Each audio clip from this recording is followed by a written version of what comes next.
अस्सलाम वालेकुम वरहमतुल्लाह। आज की जो हमारी वीडियो है वो है विंडो टाइप एयर कंडीशन, ठीक है ना। विंडो टाइप एयर कंडीशन को ओपन करना, क्लोज़ करना, बंद करना और जो है उसकी सर्विस करने का प्रोसेस इस वीडियो के अंदर हम आप लोगों को बताएंगे, ठीक है। क्योंकि जो लोग जो हमारे दोस्त अहबाब जो है सऊदी दुबई ज़्यादा काम करने के लिए जाते हैं आउट ऑफ कंट्री, तो वहाँ पर ये होता है कि ज़्यादातर विंडो एसी मौजूद हैं वहाँ पर अभी भी, ठीक है। पाकिस्तान में तो ज़्यादातर सिपलेट आ गए हैं विंडो का, वैसे ही सारे ख़त्म हो गए हैं या बहुत कम तादाद में मौजूद हैं विंडो एसी। लेकिन बाहर के ममालिक में क्योंकि विंडो एसी कूलिंग बहुत ज़्यादा अच्छी करते हैं, वहाँ पर बिजली भी सस्ती है, तो उस हिसाब से ज़्यादातर वहाँ पर विंडो एसी लगे हुए हैं। तो विंडो एसी की सर्विस भी हमें आनी चाहिए, उसकी वायरिंग भी हमें आनी चाहिए और उसकी गैस चार्जिंग का प्रोसेस और उसका जो है खोलना और बंद करने का सारा प्रोसेस जो है, उसकी फॉल्ट कैसे का, ये इंशाल्लाह सारा जो है आपको एक दो वीडियोज़ के अंदर हम आपको ये सारा बताएंगे, ठीक है ना। तो इसकी विंडो एसी को शुरू करते हैं। तो ये हमारी कंपनी का विंडो एसी है। तो जनरल कंपनी का जो विंडो एसी होता है, ये इसकी जो फ्रंट वाली सामने वाली जो ग्रिल है, इसको जो ऊपर की तरफ प्रेस करके हम जो निकालते हैं तो इसके ये लॉक होते हैं, इसके अंदर ही इसका फिल्टर एडजस्ट किया गया होता है। इसको निकालने के बाद इसके यहाँ पर दो स्क्रू होते हैं, ठीक है ना। यहाँ पर इन स्क्रू को खोलने के बाद जो है, वैसे तो ये पुराना एसी है तो इसकी ये ग्रिल यहाँ से टूटी हुई है, तो इसको स्क्रू खोलने के बाद इस तरह से हम इसकी ग्रिल निकाल लेते हैं, ठीक है ना। ग्रिल निकालने के बाद इसकी ग्रिल उतर गई है, उतरने के बाद अब हम इस एसी को इस कवर में से निकाल सकते हैं, ठीक है।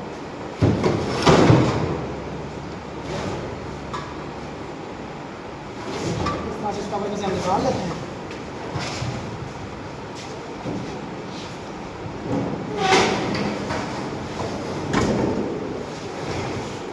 इस तरह से निकालने के बाद सबसे पहले जो है इसकी हम सामने वाली ग्रिल खोल लेंगे, ठीक है। ये इसकी मूविंग ग्रिल है, ठीक है। इसका ताल्लुक स्विंग मोटर के साथ होता है।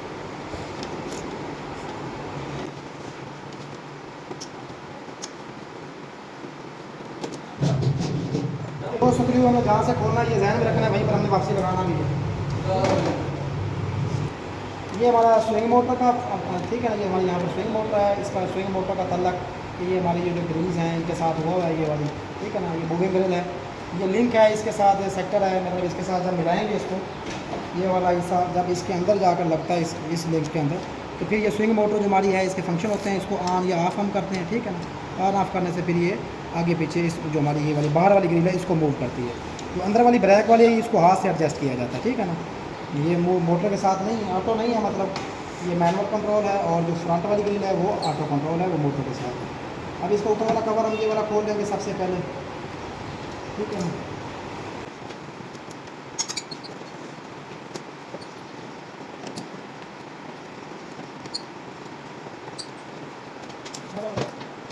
थोड़ा सी पैकिंग होती है ताकि एयर लीक ना हो, इसको भी हम निकाल लेंगे।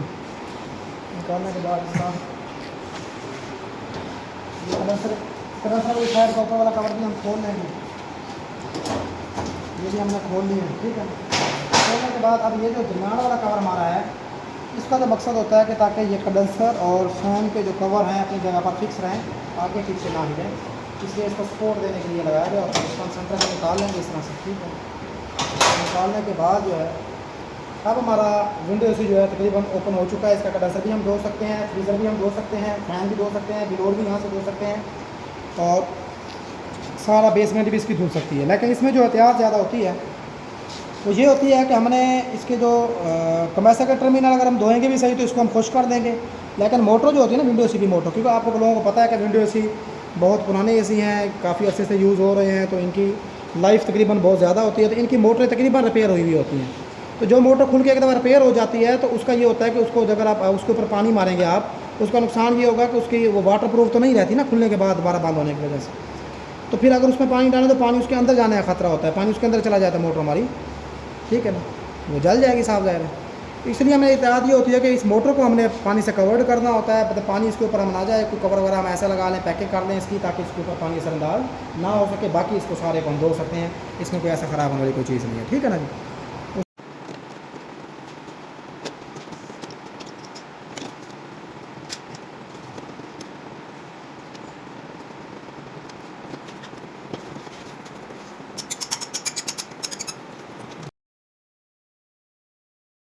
ये हमने मोटर के इसका मोटर का वैसे ही कनेक्टर है, ये कोटर कनेक्टर हमने अलहदा कर दिया, ठीक है ना।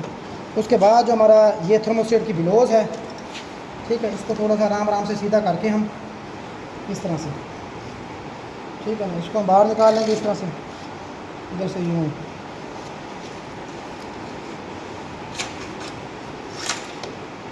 थर्मोस्टेट की ब्लोज निकल आई है। तो उसके बाद जो हमारी वायरिंग होती है, जैसा कि आप लोगों को पता है कि कंप्रेसर की 3 तारें हैं। इसमें से जो हमारी ब्लैक वाली वायर है या थर्मोस्टेट के आउटपुट में लगी हुई है, ये हमारी कॉमन है। इसको हम निकाल लेंगे। इसको निकालने के बाद ये हमारा जो कैपेसिटर है, ये हमारा कंबाइंड कैपेसिटर इसको कहा जाता है, ठीक है ना। तो इस पर आप लोगों को नज़र आ रहा होगा कि इस पर C लिखा हुआ है, इस पर H लिखा हुआ है और उस पर F लिखा हुआ है। F वाला पॉइंट जो है ये फ़ैन का है, लेकिन यहाँ पर जो इस पॉइंट पर अकेली तार लगी हुई है रेड वाली, ये हमारी स्टार्टिंग वायर है। इसको हम यहाँ से यूँ निकाल लेंगे स्टार्टिंग वायर को, ठीक है ना। और ये वाइट वाली हमारी रनिंग है, ये इस पॉइंट पे लगी हुई थी। ये हमारी कैपेसिटर की तार अलहदा होगी। हमारा ये सर्किट अब अलहदा हो चुका है, ठीक है ना। सर्किट अलहदा करने के बाद हम सिर्फ मोटर को हमने ढाँपना है, ढाँपने के बाद इसको हम सर्विस कर सकते हैं, ठीक है ना जी। अब इसको हम सर्विस करेंगे। सर्विस करने के बाद मुकम्मल फिर इसकी जो है इंशाल्लाह हम दोबारा फिटिंग करेंगे और उसकी वायरिंग के बारे में भी आप लोगों को बताएँगे।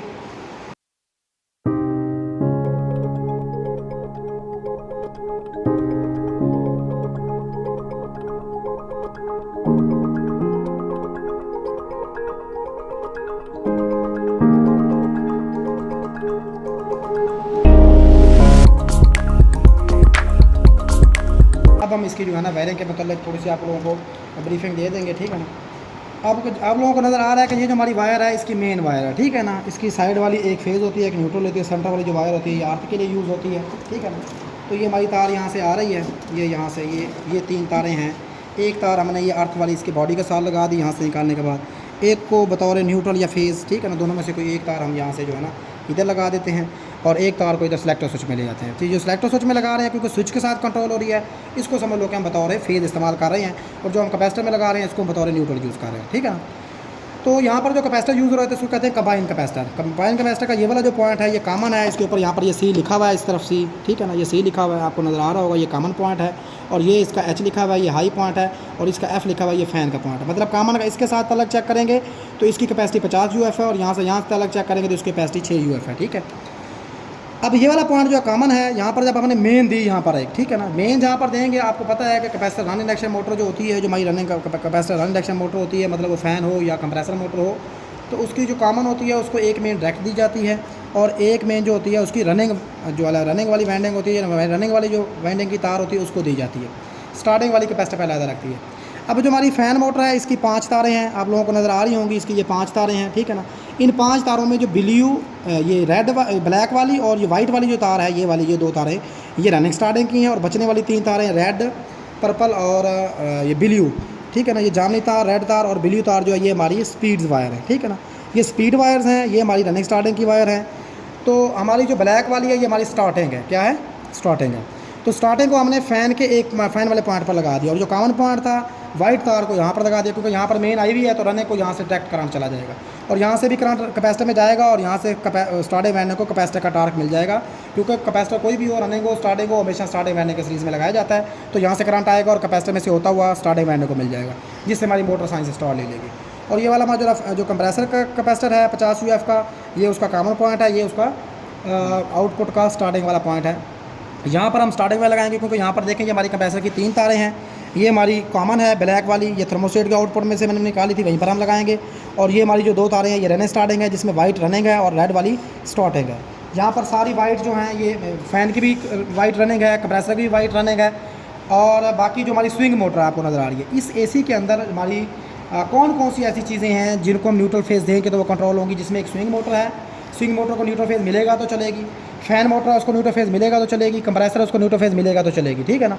बाकी हमारा सेलेक्टर स्विच है, हमारा थर्मोस्टेट है, थर्मोस्टेट एक स्विच है, वो कंप्रेसर के सीरीज़ में लगाया जाता है। कंप्रेसर को फेज़ थर्मोस्टेट को देते हैं हम, थर्मोस्टेट से निकाल कर हम कॉमन को देते हैं, ठीक है ना जी। ये इस तरह से कंट्रोल हो जाता है।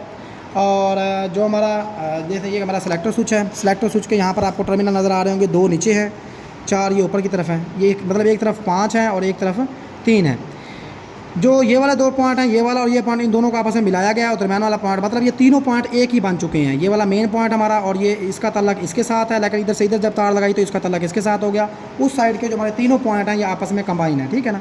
बाकी ये वाला जो पॉइंट है यहाँ से यहाँ, अब इसको हम इसको जैसा कि आप लोगों को नज़र आ रहा है, AC में हमारी जो सिलेक्शन होती है यहाँ पर ये ऑफ़ है, ठीक है ना।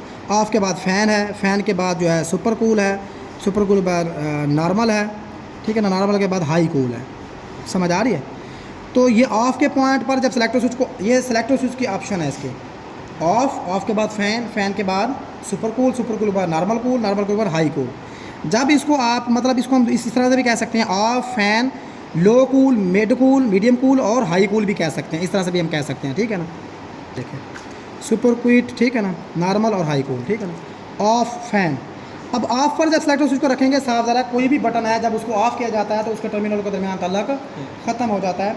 अब इसको जब ऑफ पर रखेंगे सेलेक्टर स्विच को तो इसके टर्मिनल का ताल्लुक ख़त्म हो जाएगा। जब सेलेक्टर स्विच हमारा ऑफ होगा, ऑफ हालत में, क्योंकि ये वाला जो टर्मिनल है इन दो टर्मिनलों का आपस में ताल्लुक होगा, उस साइड के जो दो टर्मिनल है हमारे ये वाले, ये दोनों मेन टर्मिनल हैं, इनको मेन टर्मिनल कहा जाता है, जिस पर एक मेन लगी हुई है और ये ऊपर वाला टर्मिनल, ये दोनों आपस में ताल्लुक होगा। लेकिन इनके साथ यहाँ पर एक लिंक वायर लगा रखी है यहाँ से यहाँ, तो फिर इन तीनों टर्मिनलों का आपस में ताल्लुक हो गया, ठीक है ना। ये होगी इसकी ऑफ कंडीशन। ऑफ से जब हम इसको एक स्टेप आगे सेलेक्ट करेंगे, जब हम फ़ैन पर लाएंगे तो फ़ैन पर आप लोगों को ये पता होना चाहिए कि क्योंकि आउटपुट का कोई सा एक टर्मिनल जो है ना काम करेगा, लेकिन यहाँ इस सेलेक्टर स्विच में दो काम करेंगे। एक हमारा जो ऊपर वाला ये टर्मिनल जिस पर हमारी येलो तार लगी हुई है, येलो तार आप देख लें हमारी कहाँ से निकल रही है, ये हमारी स्विंग मोटर में से निकल रही है, ठीक है ना। स्विंग मोटर से निकल कर एक बटन में लगी है, बटन से निकल कर वो सेलेक्टर स्विच में आ गई है। मतलब जब बटन हम ऑन करेंगे तो फिर हमारा करंट जो है ना, यहाँ सेलेक्टर स्विच जब ऑन हमारा होगा तो यहाँ से करंट निकल कर बटन में आएगा, बटन से निकल कर हमारा मतलब स्विच में से निकल कर सेलेक्टर स्विच से स्विच में आएगा, कंट्रोल स्विच में, कंट्रोल स्विच से निकल कर हमारा स्विंग मोटर को मिल जाएगा। तो इसकी इस तरह से वायरिंग की गई है। मतलब यह है कि ये ऊपर वाला जो पॉइंट है, जब भी हमारा सेलेक्टर स्विच ऑफ होगा तब तो इन मेन तीन टर्मिनलों का आपस में ताल्लुक होगा, आउटपुट वाले किसी भी टर्मिनल के साथ इसका ताल्लुक बिल्कुल नहीं होगा। लेकिन जब इसको हम फ़ैन पर सेलेक्ट करेंगे तो साफ ज़रा इसका दो टर्मिनल के साथ ताल्लुक होगा, एक हमारा होगा सेलेक्टर स्विच के साथ और दूसरा हमारा होगा फ़ैन मोटर की मीडियम स्पीड के साथ। जब हम उसको स्टार्टिंग पे सुपर क्विट पे, या हम इसको हम लो कूल भी कह सकते हैं, लो कूल पे सेलेक्ट करते हैं तो तब हमारी जो फ़ैन स्पीड है वो मीडियम पर चलती है स्टार्टिंग में, क्योंकि इस टाइम कंप्रेसर नहीं चल रहा होता, खाली फ़ैन चलता है। जब फ़ैन का हम ऑप्शन सेलेक्ट करते हैं तो सिर्फ हमारा फ़ैन चलता है, कंप्रेसर नहीं चलता। लेकिन जब हम सुपर क्विट की या मतलब लो कूल, मीडियम कूल या हाई कूल की या नॉर्मल की इनकी बात करेंगे तो ये तीनों पॉइंट आपको यहाँ पर तीन डॉट नज़र आ रहे होंगे। एक डॉट ये ब्लू है, यहाँ पर दो डॉट हैं, यहाँ पर तीन डॉट हैं। मतलब यहाँ पर फ़ैन लो पर चलेगा, यहाँ पर मीडियम पर चलेगा, यहाँ पर हाई पर चलेगा और उसके बाद यहाँ पर भी हमारा फ़ैन मीडियम पर ही चलेगा, ठीक है ना। लेकिन खाली फ़ैन यहाँ पर चलेगा, लेकिन यहाँ कंप्रेसर भी साथ चलेगा। मतलब कूलिंग जो होनी है, कंप्रेसर चलेगा तो कूलिंग होगी ना। तो जब हम इसको इसको सुपर क्विट पर या लो कूल पर सेलेक्ट करेंगे तो तब हमारा जब आप फ़ैन पर सेलेक्ट करेंगे तो ये दो पॉइंट, एक स्विंग मोटर का और एक फ़ैन का, ये दो काम करेंगे। लेकिन जब इसको कूलिंग के पॉइंट पर सेलेक्ट करेंगे तो फिर हमारा ये वाला ब्लू वाला और स्विंग मोटर भी चलेगी, ये दो पॉइंट, ये वाला डिस्कनेक्ट हो जाएगा। या ये रेड वाला लो का पॉइंट असल में, रेड वाला, येलो वाला और ये वाला पॉइंट जब यहाँ से यहाँ सेलेक्ट किया गया है तो इधर इसका ताल्लुक इस पॉइंट के साथ है। ये दो पॉइंट जो ये कंप्रेसर के लिए हैं, ये तीन पॉइंट फ़ैन मोटर के लिए हैं, ये स्विंग मोटर के लिए, ये पॉइंट मेन है, ठीक है ना। तो जब अब इसको हम जब ये वाला जो हमारे तीन पॉइंट है ये फ़ैन के हैं, ये कंप्रेसर का पॉइंट है, यहाँ से यहाँ ये जब हम कूलिंग के पॉइंट पे सेलेक्ट करेंगे ना, मतलब पहला स्टेप तो ऑफ का हो गया, फिर फ़ैन का, फिर जब कूलिंग वाले पॉइंट पे सेलेक्ट करेंगे सुपर क्विट पर या नॉर्मल पर या हाई पर, तीनों में से किसी पर सेलेक्ट करेंगे तो इन तीनों पॉइंटों की सिलेक्शन पर हमारा कंप्रेसर चलेगा। लेकिन कंप्रेसर की स्पीड में फ़र्क नहीं आता, सिर्फ फ़ैन की स्पीड आप जानो, क्योंकि कंप्रेसर सिंगल स्पीड मोटर होती है। फ़ैन स्पीड जो हमारी इसमें फ़ैन लगी हुई है वो 3 स्पीड फ़ैन मोटर है। तो फिर लेकिन यहाँ पर सेलेक्ट करने से कहीं पर फ़ैन लो पर चलेगा, कहीं पर मीडियम पर चलेगा, कहीं पर फ़ैन हमारा हाई पर चलेगा, लेकिन कंप्रेसर एक ही स्पीड पर चलता रहेगा। लेकिन तीनों सिलेक्शनों पर कंप्रेसर हमारा मुश्किल चलता रहेगा, ठीक है ना। एक ये हमारा सेलेक्टर स्विच हो गया, बाकी हमारा थर्मोस्टेट स्विच है। थर्मोस्टेट स्विच जो है टेम्परेचर कंट्रोल स्विच है, ये टेम्परेचर को कंट्रोल करता है। तो इसका एक इनपुट पॉइंट है, एक हमारा आउटपुट पॉइंट है। जो हमारा इनपुट पॉइंट है ये कंप्रेसर के आउटपुट पॉइंट से निकल रहा है और हमारा आ जाता है थर्मोस्टेट के अंदर, ठीक है। थर्मोस्टेट से निकल कर फिर कॉमन में जाता है। मतलब सेलेक्टर स्विच जब हमारा आउटपुट देगा किसको, कंप्रेसर को, तो फिर यहाँ से आउटपुट निकल कर पहले जाएगी थर्मोस्टेट में, थर्मोस्टेट से निकल कर फिर हमारी जाएगी कंप्रेसर की कॉमन में। कॉमन को डायरेक्ट यहाँ से मिल गया, बाकी रनिंग स्टार्टिंग हमारी कंप्रेसर पर लगेगी। स्टार्टिंग जो हमारी है वो कंप्रेसर के हाई वाले पॉइंट पर अकेली लगेगी और कॉमन वाले पॉइंट पर हमारी रनिंग लगेगी, ठीक है ना। फ़ैन की तरह वैसे ही हमारी लगी हुई है। बाकी ये 30 स्पीडें जो है सेलेक्टर स्विच पे लगी हुई हैं। अब इसका कनेक्टर जब हम आपस में मिलाएंगे ये वाला कनेक्टर इसके साथ तो हमारी वायरिंग मुकम्मल हो जाएगी, ठीक है ना। तो हमारे विंडो एसी के अंदर एक हमारा कंप्रेसर होता है जिसकी motor compressor run induction motor होती है, जिसकी 3 तारें होती हैं। जैसे हम आम कंप्रेसर की कॉमन रनिंग स्टार्टिंग मालूम करते हैं, इसकी भी रनिंग स्टार्टिंग वैसे ही मालूम करते हैं।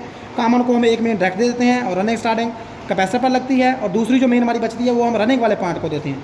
तो ये कंप्रेसर की वायरिंग मुकम्मल हो जाएगी।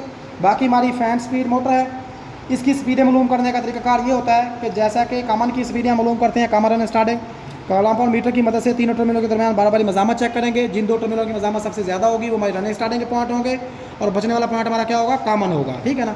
कॉमन से फिर दोनों टर्मिनलों की रनिंग स्टार्टिंग जो हमारे हैं, पता नहीं है इनमें से रनिंग कौन सा है स्टार्टिंग कौन सा है, वो मालूम करने के लिए कॉमन से बारी बारी दोनों की मज़ामत चेक करेंगे। जिसकी मज़ामत ज़्यादा आएगी वो हमारी स्टार्टिंग होगी, जिसकी कम आएगी वो हमारी रनिंग होगी। तो इसी तरह से फैन स्पीड मोटर की जो तारें होती हैं, जैसा कि ये 5 तारें हैं, इन पाँचों तारों की बारी बारी मज़ामत चेक करेंगे आपस में। जिन 2 तारों की मज़ामत सबसे ज़्यादा होगी वो हमारी तारें रनिंग स्टार्टिंग की होंगी, और बचने वाली 3 तारें जो है वो स्पीड्स वायर होंगी, ठीक है ना। अब हमें ये पता लग गया पाँचों तारों की आपस में मज़ामत चेक करने के बाद ये पता लग गया भाई ये हमारी 2 तारें रनिंग स्टार्टिंग की हैं और बचने वाली 3 तारें स्पीड्स वायर हैं। तो फिर बचने वाली जो 2 तारें हैं जो रनिंग स्टार्टिंग हैं, उन दोनों में से एक तार के साथ किसी 3 तारों की मज़ामत चेक करेंगे। मतलब एक हमारी जो जैसे हमारे वायरिंग के मुताबिक पता तो है ना भी, वाइट हमारी जो है वो हमारी रनिंग है और ब्लैक हमारी स्टार्टिंग है, मतलब, और बाकी 3 बचने वाली तारें स्पीड है। तो वाइट के साथ तीनों तरह की मज़ामत चेक करेंगे, ब्लैक के साथ भी तीनों तरह की मज़ामत चेक करेंगे, ठीक है ना। तो जिस तार के साथ तीनों स्पीडों की मज़ामत ज़्यादा आएगी वो हमारी स्टार्टिंग होगी, और जिस तार के साथ तीनों स्पीडों की मज़ामत कम आएगी वो हमारी रनिंग होगी, ठीक है ना। एक तो ये तरीका हो गया स्पीड्स वायर मालूम करने का। अब हमें यह पता लग गया कि रनिंग कौन सी है स्टार्टिंग कौन सी है, लेकिन ये पता नहीं है जैसे लो मीडियम हाई कौन सी है। अब क्योंकि जिस तार के साथ स्पीडों की मज़ामत ज़्यादा आएगी वो स्टार्टिंग, जिसके साथ कम आएगी वो रनिंग, ठीक है ना। ये 2 स्टेप हो गए। तीसरा स्टेप ये होगा कि अब हम किसी दोनों में से किसी एक तार को लेंगे, वाइट ले लें या ब्लैक ले लें, क्योंकि ये रनिंग स्टार्टिंग हमारी, वाइट हमारी रनिंग है, ब्लैक हमारी स्टार्टिंग है। तो रनिंग के साथ तीनों स्पीडों की मज़ामत का चेक करेंगे। जिस स्पीड की मज़ामत सबसे ज़्यादा आएगी वो हमारी लो होगी, क्योंकि मज़ामत के ज़्यादा होने से करंट के बहाव में रुकावट पेश करता है, ठीक है ना मज़ामत। तो मज़ामत करंट के बहाव में रुकावट पेश करती है।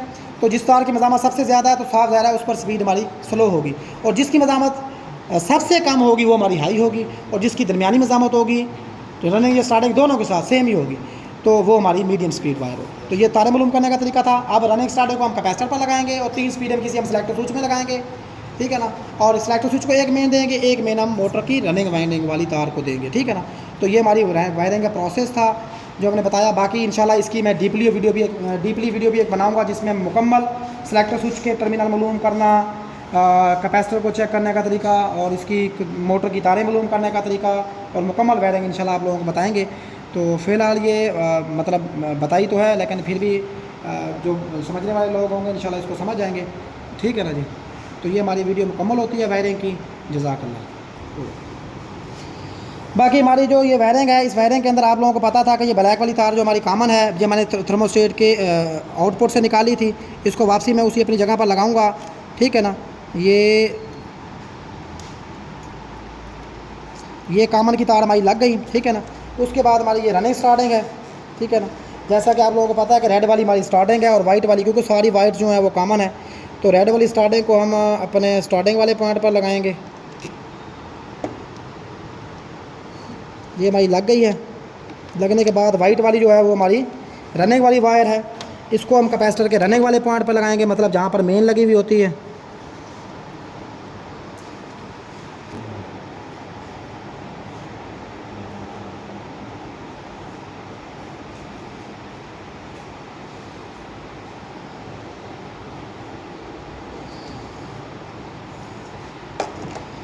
ये हम ये रनिंग की तार स्टार्टिंग की तार कैपेसिटर पर लगा चुके हैं। बाकी ये मोटर का कनेक्टर था, ये हम कनेक्टर बिल्कुल साधारण उल्टा तो लग नहीं सकता, ये सीधा ही हम लगाएंगे इसके लाभ को देखते हुए, मतलब रखते हुए। ये हमने कनेक्टर आपस में मिला दिया।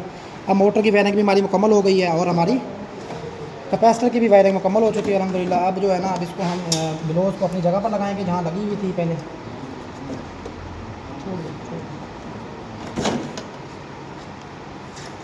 इधर से हम इसको यूँ गुजारेंगे।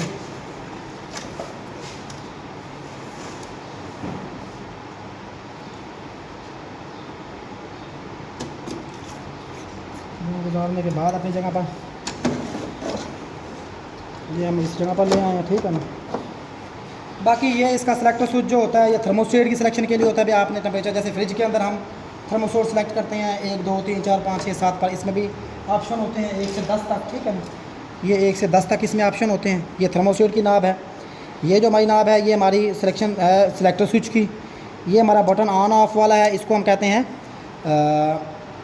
स्विंग मोटर स्विच कहते हैं, ठीक है ना। बाकी ये जो नीचे वाले 2 हमारे हैं जिनका ये आपको यहाँ पर नज़र आ रहा है, यहाँ पर सुपर वेन जोन और जो है ना यहाँ पर नेचुरल क्लोज हो गया, ये ओपन हो गया। और नीचे जो हमारा है नेचुरल एयर के लिए, मतलब ये जो 2 ऑप्शन हमारे हैं, जो सेंटर वाला ऑप्शन है ये वाला, इसको जब आप यहाँ से यूँ सेलेक्ट करते हैं, यहाँ फिक्स करने के बाद यूँ तो इससे आपकी मोटर की सिलेक्शन ऊपर नीचे सेट होती है।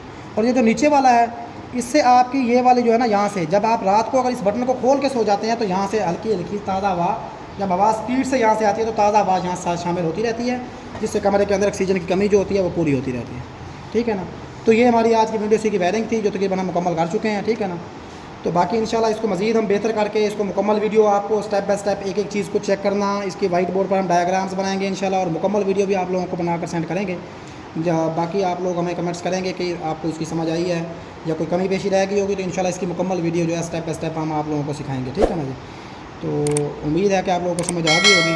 बाकी आप हमारे साथ ताउन किया करें, हमारे चैनल को लाइक और सब्सक्राइब किया करें, और अपने मज़ीद दोस्तों के साथ इसको शेयर किया करें। ठीक है ना जी, ताकि हमें भी फ़ायदा हो और आप लोगों को भी इससे मुस्तफ़ीद हो सकें।